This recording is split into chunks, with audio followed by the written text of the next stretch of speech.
Welcome everyone. इस bilingual pedagogy special batch में आप सभी का स्वागत है।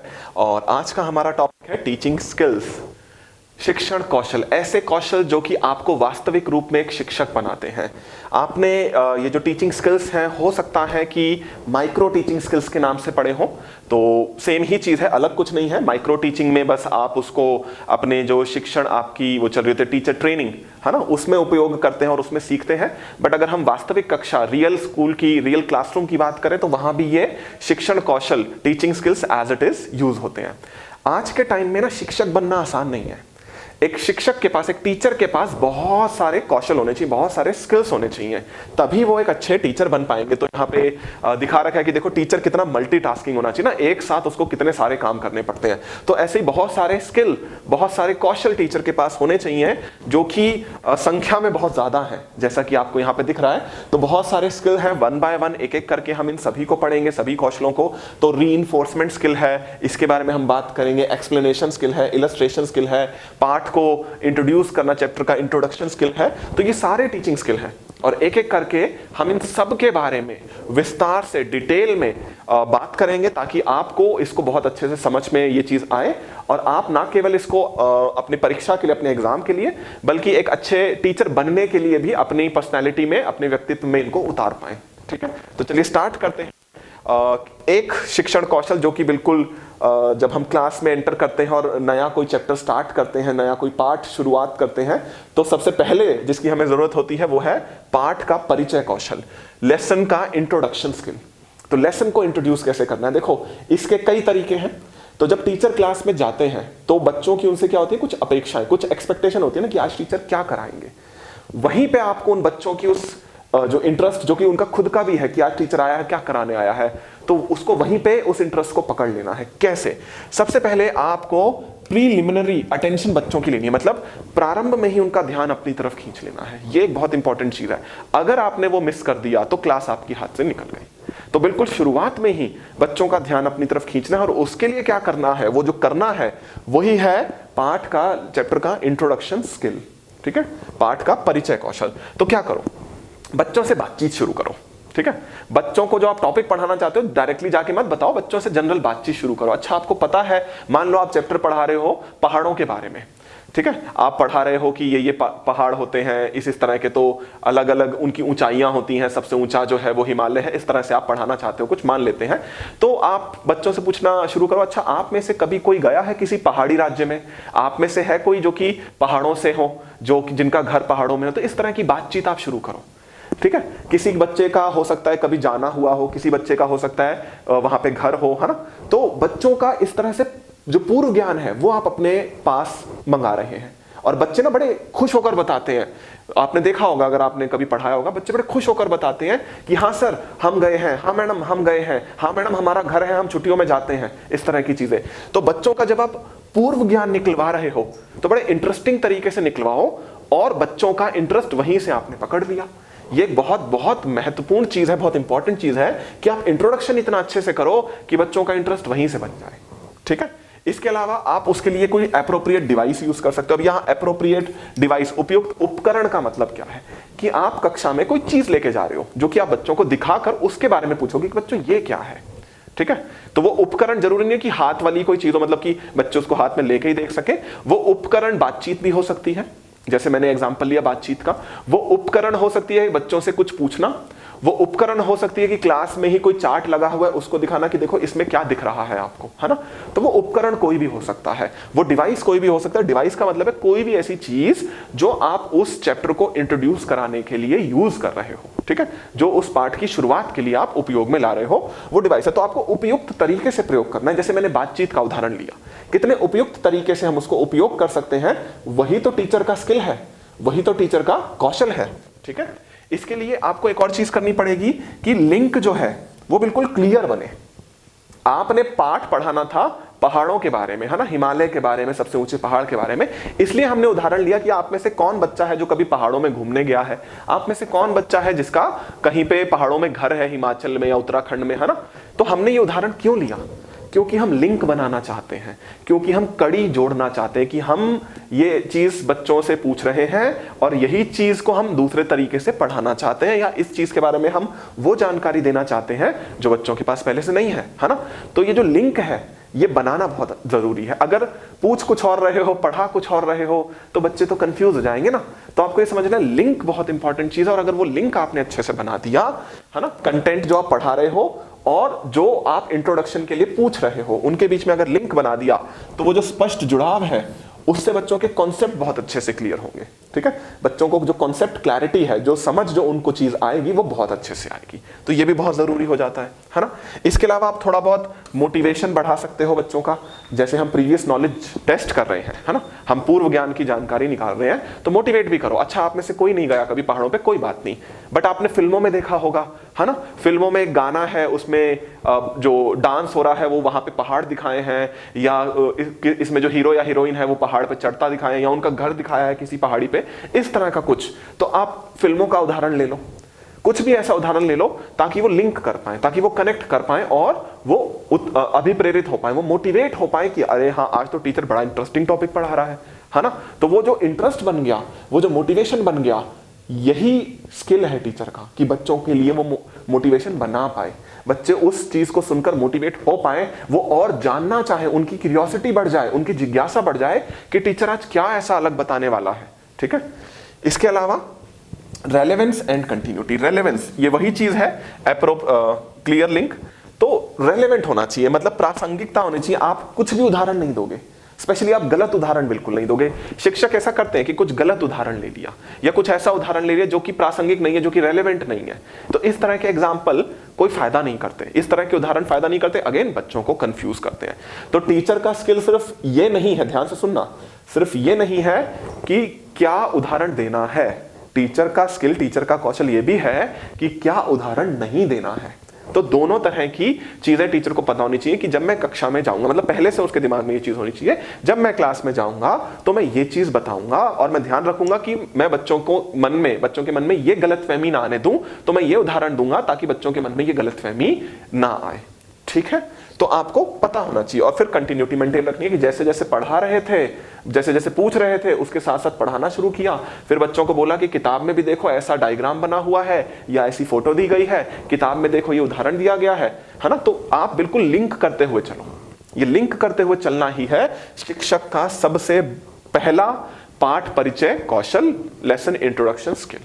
ठीक है, और फिर एंड में हम ये कर सकते हैं कि आज बच्चों हमने ये पढ़ा, तो जब हम इंट्रोड्यूस करा के पढ़ा देंगे तो हम विषय को बहुत अच्छे से समझा सकते हैं कि मैं आपको बताना चाह रहा था कि देखो हिमालय जो है वो दुनिया का सबसे ऊंचा पहाड़ है ना। ये विषय घोषणा आप इसको कह सकते हो, या टॉपिक डिक्लेरेशन कह सकते हो, या और भी कुछ। हम पहाड़ों के प्रकार पढ़ना चाह रहे थे कि कुछ ऐसे होते हैं जो इस तरह से बने हैं, कुछ जो है दूसरी तरह से बने हैं पहाड़। तो कुछ भी आप पढ़ाओ, वो कोशिश हम करेंगे कि एंड में बताएं।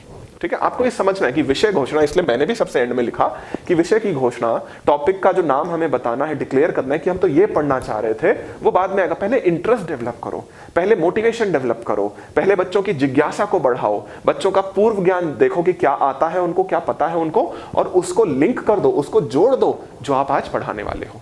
ठीक है, तब बनेगी बात, तब बच्चे सीखने के लिए पूरी तरह से मोटिवेट, अभिप्रेरित होंगे और बहुत अच्छे से सीखेंगे। तो एक तो बहुत महत्वपूर्ण स्किल है लेसन इंट्रोडक्शन। ठीक है, दूसरा स्किल, तो दूसरा स्किल देखते हैं। दूसरा स्किल क्या है? प्रॉम्प्टिंग, उकसाना बच्चों को। यहां पे लिखा है प्रोबिंग क्वेश्चन। देखो होता क्या है, कक्षा में शिक्षक सिर्फ पढ़ाता नहीं है, शिक्षक पूछता है बच्चों से कुछ ऐसे प्रश्न जो कि उनको सोचने पर मजबूर करें। ठीक है, उस तरह के प्रश्नों को कहते हैं प्रोबिंग क्वेश्चन। उस तरह के प्रश्नों को क्या कहते हैं? Probing question. ऐसे प्रश्न जो जांचें, बच्चे को सोचने पर मजबूर करें कि वो सोच पा रहा है कि नहीं, इस चीज को जांचें। तो इसलिए शब्द आया उकसाना। हमें बच्चों से कुछ ऐसे प्रश्न पूछने हैं जो कि उनको उकसाए, जो कि उनको प्रॉम्प्ट करे। किस चीज के लिए प्रॉम्प्ट करे? सोचने के लिए। तो यहां पे इंपॉर्टेंट चीज क्या आ जाएगी? थिंकिंग। किस चीज के लिए हम उनको उकसा रहे हैं? सोचने के लिए, चिंतन के लिए, है ना। तो चिंतन बहुत बड़ी चीज है। हमारी आज की शिक्षा का उद्देश्य सिर्फ और सिर्फ बच्चों को तथ्य पढ़ाना, फैक्ट्स पढ़ाना नहीं है। आज हमारा उद्देश्य, हमारा एम, हमारा ऑब्जेक्टिव है कि बच्चों की जो थिंकिंग एबिलिटी है, जो उनकी चिंतन की क्षमता है, वो बढ़े, है ना। ये है हमारा आज का उद्देश्य, और इसलिए आता है प्रोबिंग क्वेश्चन।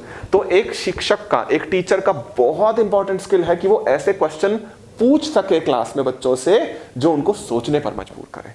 ठीक है, कि ऐसा क्यों होता है, इसमें कैसे प्रश्न आते हैं, क्यों वाले, कैसे हुआ, ये नहीं आते कि क्या था। लाइक दिल्ली जो है भारत की राजधानी, इस तरह का फैक्ट बताना इसमें नहीं आता है।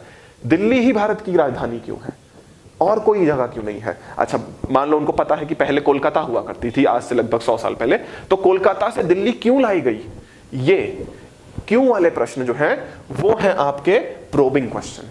ठीक है, इसमें आता है होगा क्या जब आप इस तरह के प्रश्न पूछोगे बच्चों से, तो बच्चे सोचेंगे, बट सिर्फ सोचेंगे नहीं, वो और जानना चाहेंगे। तो आपने बच्चों से पूछा तुम्हें पता है दिल्ली लाई गई राजधानी कोलकाता से उठा के, क्यों। अब ये क्यों जो है ये बच्चों को सोचने पे भी मजबूर कर रहा है और जानने पे भी मजबूर कर रहा है। तो अगर वो खुद भी नहीं सोच पाएंगे तो वो पूछना चाहेंगे कि आप बताओ सर क्यों है ऐसा, क्या ऐसा हो गया था कि उनको कोलकाता से दिल्ली राजधानी को लाना पड़ा, अंग्रेज लेके आए थे तो क्यों लाना पड़ा, ऐसा क्या हो गया था। तो ये जो चीज है ये बच्चों को और जानकारी लेने के लिए क्या करेगी, उकसाएगी, प्रेरित करेगी। ये है प्रोबिंग क्वेश्चन की सबसे खास बात, कि बच्चे खुद ही सीखना चाहेंगे। फिर आपको फोर्स नहीं करना पड़ेगा, आपको उनको दबाव नहीं डालना पड़ेगा कि सीख लो, पढ़ लो। बच्चे खुद चाहेंगे कि वो जाने, बच्चे खुद चाहेंगे कि उनको बताया जाए। ठीक है, ये खास बात है प्रोबिंग क्वेश्चन की। ठीक है, और इसको आप और कहां यूज कर सकते हो। मान लो आप पढ़ा रहे थे, बच्चे क्या करते हैं, बच्चे कुछ होते हैं शैतान बच्चे, जो कक्षा में जो विषय चल रहा होता है ना उसको भटका देते हैं। तो कुछ और बोल रहा, किसी बच्चे ने, आप कुछ पढ़ा रहे थे, पीछे से कुछ बोला, आधी क्लास हंसने लग गई तो कक्षा भटक गई। अब फिर से उस चीज को, उस कक्षा को वापस फोकस में ये आप कुछ प्रोबिंग क्वेश्चन पूछ सकते हो। तो बच्चे ने कुछ ऐसा हंसी मजाक वाला बोल दिया, सारे बच्चे हंसने लग गए, फिर आपने उस हंसी मजाक को ही घुमा दिया, कुछ प्रोबिंग क्वेश्चन पूछा, कुछ जांचीय प्रश्न पूछा, और बच्चे फिर सोचने पे मजबूर हो गए और उनको लगा कि हाँ ये हमें जानना चाहिए। तो प्रोबिंग क्वेश्चन आपकी क्लास को डिस्टर्ब होने से बचा सकते हैं और वापस आप अपनी कक्षा को उसी दिशा में, उसी डायरेक्शन में फोकस कर सकते हो जो आप सिखाना चाह रहे थे। ठीक है, तो आप अपनी कक्षा को पुनः सही दिशा प्रदान करने के लिए भी प्रोबिंग क्वेश्चन का उपयोग कर सकते हैं, रीडायरेक्शन के लिए। ठीक है, अब हम बात कर रहे हैं कि ये सोचने पर मजबूर करते हैं। मैंने क्या बोला, ये जो प्रोबिंग क्वेश्चन है ये सोचने पर मजबूर करते हैं। तो सोचने पर मजबूर करते हैं तो क्या होगा, बच्चों का जो चिंतन है, बच्चों का जो थिंकिंग है वो डेवलप हो रही ना। कौन सी थिंकिंग, क्रिटिकल थिंकिंग, आलोचनात्मक चिंतन। ये क्या होता है, हम बोल रहे हैं यहां पे हम ऐसे प्रश्न पूछेंगे जो क्यों और कैसे वाले हो, है ना, क्या वाले नहीं। हम पूछेंगे क्यों और कैसे वाले। तो ये क्यों होता है, ये कैसे होता है, ये पूछेंगे। अब मान लो आप बच्चों से प्रश्न पूछ रहे हो, किसी ऐसी चीज के बारे में आप पढ़ा रहे हो जो कि बहुत अच्छी मानी जाती है। मान लो कोई भी चीज, जैसे कि हमें बहुत गाजर खानी चाहिए, उससे हमारी आंखें जो हैं वो ठीक रहती हैं, ऐसा आपने बच्चों को बताया या बच्चों ने किताब में पढ़ा। आप बच्चे से पूछो, अच्छा गाजर खाने से आंखें कैसे ठीक हो सकती हैं, क्यों, मतलब ऐसा क्या है गाजर में। तो ये बच्चों को सोचने पर मजबूर कर रहा है। अच्छा, फिर आप पूछो, ठीक है गाजर खाने के नुकसान क्या हो सकते हैं, बताओ। इस तरह के प्रश्न जो है ना ये सोचने पर मजबूर करते हैं। अब आप खुद भी सोच में पड़ गए होंगे ये वीडियो देखते, गाजर खाने के नुकसान क्या हो सकते हैं, सोचना, आप खुद सोचना। इसी तरह से मैं आपसे पूछूं कि स्मोकिंग के, है ना, स्मोकिंग के फायदे क्या हो सकते हैं, तो आप सोचने पे मजबूर होगे कि यार स्मोकिंग के थोड़ी फायदे होते हैं, स्मोकिंग का तो नुकसान होता है, उससे तो लंग कैंसर हो जाता है और बहुत सारे आप नुकसान गिनवा दोगे। बट अगर मैं आपसे ऐसा प्रश्न पूछूं तो आप सोचने पर तो मजबूर होगे ना, कुछ ना कुछ तो दिमाग में आएगा, चाहे वो अलग हो, बट वो जो अलग तरह से सोचना है जो दिमाग में आया वही तो क्रिटिकल थिंकिंग या आलोचनात्मक चिंतन है। तो बच्चे चीजों को दोनों तरह से या तीनों तरह से समझ पाएंगे, मतलब अच्छा भी, बुरा भी, न्यूट्रल भी, है ना, जो उसमें अच्छाई है, जो उसका बैड पॉइंट है, जो उसमें न्यूट्रल पॉइंट है, मतलब निरपेक्ष की कुछ भी उसमें नहीं है। तो ये सब चीजें बच्चे समझ पाएंगे और ये चीज बहुत जरूरी हो जाती है, क्योंकि आज हमारे देश में जो शिक्षा है वो चिंतन को विकसित करने के लिए ही बढ़ाई जा रही है। मतलब हम जो नई शिक्षा नीति की भी बात करें तो उसमें भी बड़ा इस पे फोकस है, और उससे पहले के भी जो डॉक्यूमेंट हैं जैसे नेशनल करिकुलम फ्रेमवर्क 2005 है ना, तो इस तरह के सभी डॉक्यूमेंट इस बारे में बात करते हैं कि हमें क्यों और कैसे वाले प्रश्नों पर जोर देना है, हमें रटने पर जोर नहीं देना है। ठीक है, इसलिए देखो यहां लिखा भी है मैंने नीचे, क्यों और कैसे वाले प्रश्न। तो दो हमने स्किल की बात कर ली, एक तो चैप्टर का इंट्रोडक्शन स्किल, एक प्रोबिंग क्वेश्चन, ऐसा प्रश्न पूछना कि कक्षा आपकी तरफ पूरी आकर्षित हो जाए और वो बच्चे जानना चाहें, सोचने पे मजबूर हो जाए, ये सब चीजें। ठीक है, अब हम पढ़ते हैं तीसरा कौशल, तीसरा स्किल, स्टिमुलस वेरिएशन। क्लास अगर हमेशा एक जैसी चलती रहे तो क्या होगा, क्लास बोरिंग हो जाएगी। तो इसलिए हमें करना है उद्दीपन में परिवर्तन। ये उद्दीपन क्या है, बच्चों को कुछ ऐसा मिले जिसकी वजह से वो फिर से एक्साइटेड हो जाए पढ़ने के लिए, ये है स्टिमुलस। ठीक है, तो फिर से उनका ध्यान कक्षा की तरफ आ जाए। जैसे होता है ना, जब क्लास बोरिंग हो रही होती है तो लोगों को नींद आ रही होती है, वो ना हो। और अगर बच्चों को नींद आ भी रही थी तो भी वो चली जाए और वापस उनका सारा ध्यान कक्षा की तरफ आ जाए। इस चीज को बोलते हैं उद्दीपन परिवर्तन, स्टिमुलस वेरिएशन। इसके क्या उदाहरण हो सकते हैं, एक टीचर अगर एक ही जगह खड़ा हुआ है और एक ही जगह खड़ा होकर बोलता जा रहा है किताब लेके, तो बच्चे तो बोर हो ही जाएंगे और उनको एक्चुअली में नींद आएगी। तो टीचर को क्या करना चाहिए, सबसे पहली चीज उसको कक्षा में घूमते रहना चाहिए। उसकी बॉडी की मूवमेंट हमेशा होनी चाहिए, शारीरिक गति होनी चाहिए, एक जगह उसको खड़े नहीं रहना। पाठ पढ़ाते हुए भी कक्षा में घूमता रहे। ठीक है, इधर से उधर, जो जैसे लाइनें बनी होती है ना, बच्चों की बेंचेस रखे होते हैं, तो कभी एक लाइन में गया, बाहर निकल के दूसरी लाइन में गया, इस तरह से पूरी कक्षा में जब वो घूमता रहेगा, उसकी बॉडी मूव होती दिखेगी, तो फिर बच्चों को जो एक तरह से उद्दीपन मिलेगा। मतलब टीचर अब हमारे पास आ गया, फिर टीचर दूसरी तरफ चला गया, तो उनकी नजर घूमती रहेगी टीचर के साथ साथ ऐसे करके, है ना। तो वो थोड़ा सा बच्चे भी मूव करेंगे, तो बच्चों को एक तरह से क्या मिला, स्टिमुलस मिला, जो कि वेरी कर रहा है। वेरिएशन का मतलब क्या है, बदलना। टीचर का एक जगह खड़े रहना मतलब वेरी नहीं हो रहा है, वो एक जगह खड़ा हुआ है, बट टीचर जब बार बार मूव कर रहा है पूरी क्लास में तो वो वेरी कर रहा है, उसकी मूवमेंट इधर से उधर हो रही है ना। तो ये चीज है स्टिमुलस वेरिएशन का स्किल का एक उदाहरण। बट सिर्फ एक उदाहरण नहीं है, इसके अनेक उदाहरण हैं। क्लास में जब टीचर पढ़ाए तो उसके हाव भाव में परिवर्तन होना चाहिए। मतलब कभी बड़ा सीरियस हो जाए, कभी थोड़ा सा मुस्कुरा दे, कभी कुछ ऐसा बोले कि बच्चे भी ठहाका लगा के हंस सके, बट कभी कभी, ये नहीं कि पूरी क्लास में ठहाके ही चल रहे हैं। ठीक है, कभी कभी तो हर तरह से चेंज आता रहे, शिक्षक के चेहरे के भाव में चेंज आता रहे, उसके हाथों के एक्सप्रेशन में चेंज आता रहे, ये सब चीजें होती रहेंगी, बच्चे एक्टिव बने रहेंगे और बच्चे पढ़ाई करते रहेंगे। और अगर ऐसा नहीं होगा, स्टिमुलस को आप वेरी नहीं कर पाओगे, उद्दीपन में आप परिवर्तन नहीं कर पाओगे, क्लास बोरिंग हो जाएगी, बच्चों को नींद आ जाएगी, बच्चे एक्चुअली में सो जाएंगे। आप भले ही उनकी आंखें खुली हों, ध्यान से सुनना, भले ही वो आंखें खोल के रखें, बट उनका दिमाग सो चुका होगा, उनका दिमाग में नहीं जा रहा होगा कुछ भी। ठीक है, तो स्टिमुलस वेरिएशन इसलिए जरूरी हो जाता है। इसके अलावा इसमें एक चीज आती है वॉइस मॉड्यूलेशन, आवाज में उतार चढ़ाव। कभी शिक्षक जो पढ़ा रहा है, मान लो कोई इंपॉर्टेंट चीज आई तो वो थोड़ी ऊंची आवाज में बोले और कभी हल्की आवाज में बोले, तो ये है वॉइस मॉड्यूलेशन। आपने अभी नोटिस किया हो, मैंने भी किया। तो वॉइस मॉड्यूलेशन में टीचर क्या करते हैं, इंपॉर्टेंट चीज को थोड़ा ऊंचा या थोड़ा स्ट्रेस देकर बोलते हैं, और जो इतना इंपॉर्टेंट नहीं है वो नॉर्मल अपनी स्पीड से पढ़ाते रहते हैं। तो जब ये आवाज भी बदलती रहेगी तो भी बच्चे एक्टिव बने रहेंगे। ठीक है, तो ये आवाज का बदलना, आवाज में उतार चढ़ाव, जिसको हम वॉइस मॉड्यूलेशन कहते हैं, वो भी बहुत जरूरी है। तो इससे क्या होगा, बच्चे फिर से फोकस कर पाएंगे।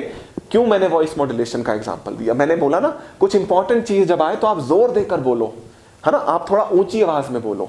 इस तरह से जब आप बोलोगे तो बच्चों को समझ में आएगा, अच्छा ये इंपॉर्टेंट चीज है, इसलिए टीचर ने जोर देकर बोला है, इसलिए टीचर ने थोड़ा आवाज ऊंची करके बोला है। तो बच्चे उस चीज पर फोकस कर पाएंगे, वो समझ पाएंगे, अच्छा ये इंपॉर्टेंट चीज है। ठीक है, इसके अलावा आप क्लास में जैसे बातचीत करते हो ना, उसमें भी बदलाव लाना है। ये भी एक बहुत बहुत बहुत बहुत महत्वपूर्ण तरीका है स्टिमुलस वेरिएशन का, चेंज इन इंटरेक्शन। आप क्या कर रहे हो, कभी आप एक बच्चे से प्रश्न पूछ रहे हो, है ना, कभी आप ग्रुप से प्रश्न पूछ रहे हो, कभी आप एक बच्चे को खड़ा करके बोलो कि तुम बताओ इसका आंसर, और फिर उस बच्चे को पूछ रहे हो कि ये जो बाकी बच्चों से पूछ रहे हो कि इस बच्चे ने जो बताया वो सही बताया कि नहीं। तो देखो बातचीत का तरीका बदल रहा है। एक बार मैंने क्वेश्चन पूछा, बच्चे ने उत्तर दिया, बच्चे ने जो उत्तर दिया मैंने बाकी पूरी क्लास से पूछा, क्या इसने सही दिया, पूरी क्लास में आवाज आएगी हाँ या नहीं, तो बाकी बच्चे भी एक्टिव हो गए, वो बच्चा भी एक्टिव हो गया। तो ये बातचीत का तरीका बदलते रहो। हर बार सेम चीज हो, टीचर क्या गलती करते हैं, हर बार एक ही बच्चे से क्वेश्चन पूछ रहे हैं, हर बार एक ही बच्चे से क्वेश्चन पूछ रहे हैं, ये सब नहीं चाहिए। ठीक है, इसके अलावा आप कुछ कुछ बोलते रहो बीच बीच में ऐसा जो कि बच्चों को लगे कि हाँ टीचर हमसे बात कर रहा है ना। नाम लेकर बोलो तो और अच्छा रहता है, हालांकि नाम लेना एक अलग चीज में आता है, वो भी स्किल है, वो भी शिक्षक का एक बहुत बहुत महत्वपूर्ण स्किल है, वो भी इसका पार्ट है। बट ये भी चीजें जरूरी हो जाती हैं कि आप जो बातचीत करो वो पूरी क्लास में हमेशा एक बच्चे से ही ना करो, या आपने 2-3 बच्चे फिक्स कर रखे हैं बस उनसे ही प्रश्न पूछ रहे हैं, ये गलत हो जाता है। इससे बाकी बच्चों को लगता है पूछना तो उसी से क्वेश्चन, उन 4 बच्चों से, हमसे तो पूछेंगे नहीं टीचर, हमें क्या जरूरत है, हम क्यों ध्यान दें पढ़ाई में, है ना। तो कभी भी किसी भी बच्चे से अचानक से पूछ लो, तो ये भी चेंज करते रहो। फिर कभी बच्चों से उत्तर पूछ लो, कभी बच्चों से ये पूछ लो कि इसने सही बताया कि नहीं बताया, है ना। इस तरह से चेंज करते रहोगे, बात बनी रहेगी, कक्षा आपकी बिल्कुल बहुत अच्छे से चलती रहेगी। फिर एक और चीज, जब हम क्लास में कुछ ऑडियो विजुअल चीजें यूज करते हैं, मतलब दिखाने वाली, सुनाने वाली, तो उनका ना एक फिक्स क्रम होता है। उनका जो क्रम है, हमें उसका बड़ा ध्यान रखना है कि गलत चीज ना हो जाए, क्रम गलत ना हो जाए। मतलब जो चीज पहले दिखानी थी वही पहले दिखाएं, जो चीज दूसरे नंबर पे दिखानी थी वही दूसरे नंबर पे दिखाएं। ये क्रम अगर बदल जाएगा, बच्चे कंफ्यूज हो जाएंगे। स्टिमुलस वेरिएशन में हम इसको कैसे यूज करेंगे? पहला स्टिमुलस पहला था कि आपने एक चीज दिखाई, बच्चों को समझ आ गई, बड़े ध्यान से, बड़े आकर्षित होकर उन्होंने उस चीज को देखा, समझ लिया। फिर आपने कोई दूसरी चीज दिखाई, देखो आपने चेंज किया। स्टिमुलस वेरिएशन में ना सारी चीज किस पे है? चेंज पे, परिवर्तन पे। फिर जब दूसरी चीज आपने दिखाई तो फिर चेंज आया। तो देखो ऑडियो विजुअल चीजें भी हैं, दिखाने के लिए हम यूज कर रहे हैं, बट उनको भी चेंज करें। मतलब ऐसा नहीं कि पूरी क्लास में एक ही चीज दिखा रहे हैं। आप क्लास में पौधा लेके गए तो पौधों की पत्तियां दिखा रहे हैं, बट उसके बाद उसकी जड़ भी दिखाइए, मिट्टी भी दिखाइए, उसके तना भी दिखाइए, अलग अलग चीजें दिखाइए, ताकि स्टिमुलस में वेरिएशन आता रहे, चीज बदलती रहे। ये जो बदलना है, ये शिक्षण को बहुत रोचक बना देता है बच्चों के लिए। पूरा ध्यान उनका कक्षा में रहेगा, वो भटकेंगे नहीं, उनका मन भटकेगा नहीं, वो खिड़की से बाहर नहीं देखेंगे, वो आपस में बातचीत कम करेंगे, अगर आप स्टिमुलस वेरिएशन करके अच्छे से बच्चों को अपनी तरफ आकर्षित कर पाओ। ठीक है। और एक और चीज लिखिए, बीच बीच में रुकना। पढ़ाते पढ़ाते अचानक से रुक गए, मान लो बच्चे थोड़ा आपस में बात करने लग गए थे, आप अचानक से रुक गए, सारे बच्चों का ध्यान जाएगा, ये आवाज आनी क्यों बंद हो गई, टीचर चुप क्यों हो गया, क्या वो हमारी तरफ तो नहीं देख रहा, तो बच्चे चुप हो जाते हैं। आप करके देखना, आप करके देखना, जैसे पढ़ाते हुए ना आप देख रहे हो कि 2-3 बच्चे बात कर रहे हैं, आप रुक गए और आप उनकी तरफ देख रहे हो, पूरी क्लास शांत हो जाएगी एकदम से और वो बच्चे भी शांत हो जाएंगे। तो आप करके देखना। तो इस तरह से रुकने से भी स्टिमुलस में वेरिएशन आता है। ये नहीं कि कंटिन्यूअसली बोलते जा रहे हो, बीच में रुकोगे, वो भी तब जब जरूरत हो, हमेशा ऐसा नहीं है कि जानबूझ के आप ऐसा कर रहे हो। तो बीच में रुकोगे तो बच्चों का ध्यान फिर से आपकी तरफ आकर्षित हो जाएगा। और सारा हमारा जो टीचिंग का जो क्या हम बात कर रहे हैं कि हम कैसे अच्छे टीचर बने, हमारे में ऐसे कौन से स्किल होने चाहिए, हमारे अंदर ऐसे कौन से कौशल होने चाहिए, वही तो ये कौशल है कि बीच में रुककर अपनी तरफ आपने बच्चों का ध्यान खींच लिया, कुछ आपने आवाज में उतार चढ़ाव ला के बच्चों का ध्यान अपनी तरफ खींच लिया, आपने कुछ इशारे से बच्चों का ध्यान अपनी तरफ खींच लिया। ये सब चीजें इसके अंदर आती हैं। ठीक है।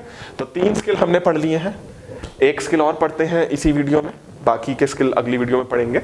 ज्यादा बड़ी वीडियो नहीं होनी चाहिए। अगेन क्यों नहीं होनी चाहिए? शिक्षण कौशल में आपने अभी पढ़ा ना, एक ही चीज जब बहुत लंबी हो जाती है तो सामने वाला बच्चा बोर हो जाता है। इसलिए हमने रूल बनाया हुआ है कि वीडियो की जो लेंथ है एक फिक्स है, उससे लंबी नहीं जाने देंगे, चाहे हमें टॉपिक को 2 से 3 या उससे ज्यादा वीडियो में कवर करना पड़े। बट कोई मतलब नहीं बनता कि मैं 4 घंटे की एक वीडियो डाल दूं और सामने वाला सो जाए, है ना। तो यही तो स्टिमुलस वेरिएशन है। ये चीज सिर्फ और सिर्फ थ्योरेटिकली नहीं पढ़नी है, ये सिर्फ आपको ऐसा नहीं है कि सिद्धांतिक रूप से पढ़ लिया, ये आपको प्रैक्टिकली अप्लाई भी करनी है। तो हम भी अप्लाई कर रहे हैं, आप भी जब अपनी क्लास में पढ़ाएं अप्लाई जरूर करना। ठीक है। अब हम आए हैं एक्सप्लेनेशन स्किल में। देखो टीचर के पास विषय का ज्ञान होना बहुत जरूरी है। बहुत लोगों के पास विषय का ज्ञान है, बट बहुत सारे ऐसे लोग हैं जो विषय का ज्ञान होने के बावजूद भी अच्छा पढ़ा नहीं पाते। प्रॉब्लम क्या है? प्रॉब्लम यह है कि वो उतने अच्छे से एक्सप्लेन नहीं कर पाते, उस चीज को समझा नहीं पाते, उस चीज की व्याख्या नहीं कर पाते। ठीक है। दूसरी तरफ कुछ ऐसे टीचर भी हो सकते हैं जिनके पास ज्ञान भले ही थोड़ा कम हो, बट उनकी एक्सप्लेनेशन स्किल बहुत अच्छी है, बहुत अच्छे से वो समझा पाते हैं, सामने वाले को समझ भी आता है और पढ़ने के लिए मोटिवेट भी हो जाता है बच्चा, है ना। तो एक्सप्लेनेशन स्किल भी बहुत जरूरी होते हैं। आपको हमेशा शुरुआत से ही बिल्कुल क्लियर चीजें बच्चों को समझानी है ताकि वो कंफ्यूज ना हो जाए। क्योंकि अगर बच्चा शुरू में कंफ्यूज हो गया ना, फिर बाद में उस कॉन्सेप्ट को ठीक करना बड़ा मुश्किल हो जाता है। मतलब हमारे लिए भी और आपके लिए भी ऐसा होगा, जब आप शिक्षक बनेंगे तो आप देखेंगे कि यार बच्चा जो है कंफ्यूज हो गया, क्योंकि किसी भी वजह से कंफ्यूज है, वो उसने किसी किताब से गलत पढ़ लिया या उसको किसी ने गलत बता दिया। अब आप उसको सही भी बता रहे हैं ना, वो कंफ्यूज हो जाएगा। तो इसलिए बिल्कुल शुरुआत से ही हमें क्लैरिटी ऑफ एक्सप्लेनेशन रखना है। हमें जो हमारी व्याख्या है उसमें जितनी अच्छे से हो सके स्पष्टता रखनी है। ठीक है। तो बिगिनिंग से ही, शुरुआत से ही अच्छा करना है। क्योंकि आपने सुना भी होगा फर्स्ट इंप्रेशन वाला एक कोट है, first impression is the last impression. हालांकि यहाँ पे हम इंप्रेशन की बात नहीं कर रहे हैं, यहाँ पे हम कॉन्सेप्ट की बात कर रहे हैं। तो जो फर्स्ट उसके दिमाग में कॉन्सेप्ट गया, अगर वो सही गया, बिल्कुल क्लियर गया, तो आगे भी क्लैरिटी रहेगी, स्पष्टता रहेगी। बट अगर शुरुआत में ही कंफ्यूजन होगी तो फिर आगे कंफ्यूजन को हटाने में भी हमें ज्यादा मेहनत करनी पड़ेगी। ठीक है। इसके लिए एक्सप्लेनेशन के लिए क्या जरूरी हो जाता है कि टीचर की जो शब्दों की जो चॉइस है, जो चुनाव है, जो शब्द लेकर आ रहा है समझाने के लिए, वो बहुत क्लियर रहे, वो बिल्कुल सही रहे। मैं आपको एग्जांपल देता हूं। एक मान लो कोई वैकेंसी का ना फॉर्म आया है, तो एक बच्चा कह रहा है कि सर वो पेपर आ गया, एक बच्चा कह रहा है सर वो फॉर्म आ गया। तो फॉर्म आ गया ज्यादा सही है, वो पेपर आ गया गलत है। ठीक है, तो सही शब्दों का चुनाव बहुत जरूरी हो जाता है और फ्लो मेंटेन रखना उसके अकॉर्डिंग बहुत जरूरी हो जाता है, तभी आपका एक्सप्लेनेशन जो है वो क्लियर हो सकता है। ठीक है, फिर आप कोई टॉपिक पढ़ा रहे हो, वो ना बहुत बड़ा टॉपिक है, मान लो वो बहुत बड़ा टॉपिक है और उसके अंदर 4 अलग अलग चीजें आती हैं। ठीक है, तो आप पहली जब चीज पढ़ाओ तो उस चीज को कैसे दूसरी चीज तक लिंक करके ले जाओगे, फिर दूसरी चीज समझाई, फिर उसको कैसे तीसरी चीज तक लिंक करके ले जाओगे, कैसे वो चीजें आपस में जुड़ रही हैं, बच्चे को वो समझ में आना चाहिए। ठीक है, अदरवाइज वो कंफ्यूज हो जाएगा। तो जो चीजें आपस में संबंधित हैं वो कैसे जुड़ रही हैं, वो कैसे उनमें कड़ी बन रही है, वो बहुत जरूरी हो जाता है टीचर के लिए। तो एक्सप्लेनेशन स्मूथली चलेगा। फिर अगर टीचर ने समझा दिया उनके बीच में क्या कनेक्शन है, उनके बीच में क्या लिंक है, तो एक्सप्लेनेशन बहुत अच्छे से चलेगा। ठीक है, कवर इसेंशियल पॉइंट्स।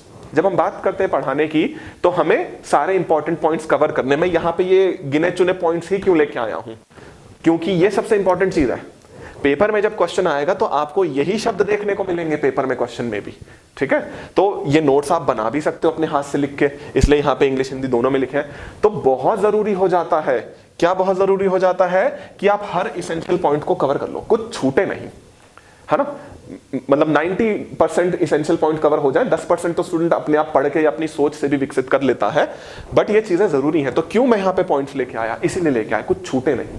ठीक है, इसलिए टीचर को पॉइंट वाले तरीके में पढ़ाने की बात की जाती है कि आप पॉइंट्स में समझाओ कि जैसे कोई चीज है, उसके 4 पार्ट हैं, तो आप इस तरह से डायग्राम बना रहे हैं कि पहली चीज ये है, तो आप पहली चीज के बारे में बात कर रहे हैं, फिर दूसरी चीज ये है। तो ये जो हमने डायग्राम बनाया, जिसको हम कॉन्सेप्ट मैप कहते हैं, ये क्यों बनाया, ताकि हर महत्वपूर्ण बिंदु हम कवर कर सके कि पहला ये होता है, दूसरा, और बच्चा भी फिर बहुत अच्छे से समझ पाएगा ना। माइंड मैप तो बनाए इसलिए जाते हैं ताकि बच्चा बहुत अच्छे से उस चीज को समझ पाए कि कैसे वो चीजें, 4 अलग अलग चीजें आपस में कनेक्टेड भी हैं। ठीक है, तो ये बहुत जरूरी हो जाता है। फिर टेस्टिंग स्टूडेंट्स क्लैरिटी। पढ़ाने के बीच बीच में ना आप बच्चों से मतलब पढ़ाते पढ़ाते कोई ना कोई प्रश्न पूछते रहो, ताकि हमें पता चलता रहे कि जो हम समझा रहे हैं बच्चे को समझ में आ रहा है कि नहीं। क्योंकि हमारा कौन से स्किल की हम बात कर रहे हैं, एक्सप्लेनेशन। हम चाह रहे हैं कि हम ऐसा एक्सप्लेनेशन दें कि बच्चे को बिल्कुल समझ में आता है, हम ऐसा चाहते हैं। तो हम एक्सप्लेनेशन जो दे रहे हैं उसको बच्चे तक कितना वो बच्चा समझ पा रहा है, उसको जांचना भी है कि हम कमी को समय रहते पहचान लें और उस कमी को समय रहते सुधार दें। ठीक है, तभी तो कहेंगे ना कि हमने अच्छे से एक्सप्लेन किया। हमने अच्छे से एक्सप्लेन किया, बच्चे को समझ नहीं आया, तो फिर आपने अच्छे से एक्सप्लेन क्या किया। ठीक है ना, तो एक्सप्लेनेशन तब होगा जब सामने वाले को समझ में आ जाए, तब एक्सप्लेनेशन को अच्छा कहा जाएगा। तब नहीं कहा जाएगा कि मैंने अच्छे से एक्सप्लेन कर दिया, तब एक्सप्लेनेशन अच्छा नहीं होता। सामने वाला अगर समझ पाए तब एक्सप्लेनेशन अच्छा होता है। ठीक है, और एंड में कंक्लूडिंग स्टेटमेंट भी होनी चाहिए। जब हमने सब कुछ एक्सप्लेन कर दिया, बच्चों को भी सब कुछ समझ में आ गया, वो हमें कैसे पता चला, बीच बीच में हम क्वेश्चन पूछते रहे, फिर हम एंड में कोई कंक्लूडिंग स्टेटमेंट देंगे। जैसे मैं यहां पे अभी कंक्लूडिंग स्टेटमेंट दे रहा हूं कि हमने 4 महत्वपूर्ण कौशल पढ़े, है ना, और ये चारों शिक्षक में चाहिए। अगर चारों में से एक भी कम रह गया तो अच्छा शिक्षक बनने से पीछे रह जाओगे। बट सिर्फ ये 4 नहीं है, अभी हम 4 और पढ़ेंगे, है ना, वो तो खैर अगली वीडियो में पढ़ेंगे। बट द पॉइंट इज कि अंत में इस तरह का आपको कुछ कंक्लूडिंग स्टेटमेंट, कुछ समाप्ति व्याख्यान भी देना है कि बच्चों को समझ में भी आ जाए। देखो, एक्सप्लेनेशन तब अच्छा होगा ना जब बच्चों को हर चीज की क्लैरिटी हो, तो बच्चों को समझ में भी आ जाए, अच्छा ये टॉपिक यहाँ पे अब खत्म होता है। ठीक है, तो इस तरह की चीजें रहें ताकि बच्चों को अच्छे से समझ में आए। आई होप मैं यहाँ पे जो टीचिंग स्किल्स आपको बता रहा हूँ, जो शिक्षण कौशल आपको बता रहा हूँ, वो सिर्फ आपको समझ नहीं आ रहे होंगे, वो आपके दिमाग में ना इमेज भी बना रहे होंगे कि अच्छा ऐसा होता है, अच्छा ऐसा होना चाहिए। ठीक है, और कक्षा के उदाहरण भी आपको दिमाग में आ रहे होंगे कि हाँ, जैसे आप लोग इतने साल आपने स्कूल में गुजारे हैं, तो आप लोग याद कर पा रहे होंगे कि हाँ, टीचर ने ऐसा एक्सप्लेनेशन दिया था। मतलब जो पॉइंट्स मैंने यहाँ पे डिस्कस किए, उसके बेसिस पे आप कनेक्ट कर पा रहे होगे अपने क्लासरूम के एक्सपीरियंस को इस नॉलेज से। ठीक है, अगर कर पा रहे हो तो बहुत अच्छी बात है, नहीं तो टाइम के साथ और कर पाओगे। तो 4 हमने यहाँ पे कौशल पढ़ लिए हैं, बट कौशल सिर्फ 4 नहीं है, कौशल और है। तो वो 4 भी हम पढ़ते हैं अगले कौशल, अगली वीडियो में। ठीक है, तो मिलते हैं आपसे नेक्स्ट वीडियो में।